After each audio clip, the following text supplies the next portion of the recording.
শ্রীলঙ্কায় বোমা হামলায় নিহত শিশু জায়ান চৌধুরীর মরদেহ কাল দেশে আনা হতে পারে। আওয়ামী লীগের প্রেসিডিয়াম সদস্য শেখ ফজলুল করিম সেলিমের নাতি জায়ানের মরদেহ আনতে পরিবারের সদস্যরা শ্রীলঙ্কায় গেছেন।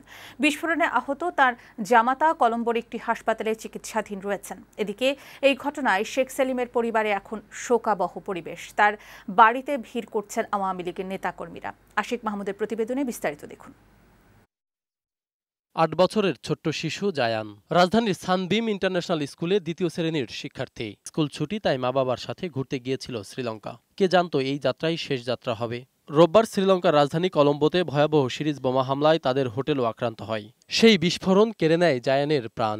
গুরুতর আহত হন জায়ানের বাবা মশিউল হক চৌধুরী প্রিন্স। তিনি আওয়ামী লীগের প্রেসিডিয়াম সদস্য শেখ ফজলুল করিম সেলিমের মেয়ের জামাতা। জায়ানের মৃত্যুতে শেখ সেলিমের বনানীর বাড়িতে শোকাবহ পরিবেশ। নানা বাড়িতে বেশিরভাগ সময় কাটত তার। যে বাড়িতে জায়ান ছুটোছুটি করত সেই বাড়িটি এখন শোকে স্তব্ধ। জায়ানের কথা বলতে কান্নায় ভেঙে পড়ছেন অনেকেই। কোনো কিছু একটা আনলে আমাদের সবাইকে ভাগ করে সবাইকে দিত, ঠিক আছে। তারপর আমাদের সাথে সবসময় থাকতো, খুব ভালোবাসতাম ভাই।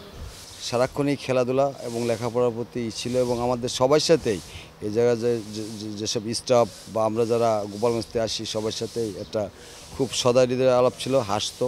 শেখ সেলিমের পরিবারকে সান্ত্বনা দিতে ছুটে এসেছেন আওয়ামী লীগের নেতাকর্মীরা। শিল্পমন্ত্রী নুরুল মজিদ হুমায়ুন শেখ সেলিমের সাথে দেখা করার পর জানান, জায়ানের মরদেহ দেশে আনার প্রক্রিয়া শুরু হয়েছে। এটা কালকের মধ্যে এসে যাবে। এখানে আমাদের মেয়ে সোনিয়া সোনিয়াও জানে না যে তার বাচ্চা এখনো নেই। এটা এখন আজকে জানবে, হয়তো ভাবি গেছে, সব গেছে তারা। এদিকে শেখ সেলিমের বাসায় নিহত জায়ানের আত্মার মাগফিরাত কামনায় কোরআন তেলাওয়াত ও দোয়া করা হয়েছে। আশিক মাহমুদ, বৈশাখী সংবাদ, ঢাকা।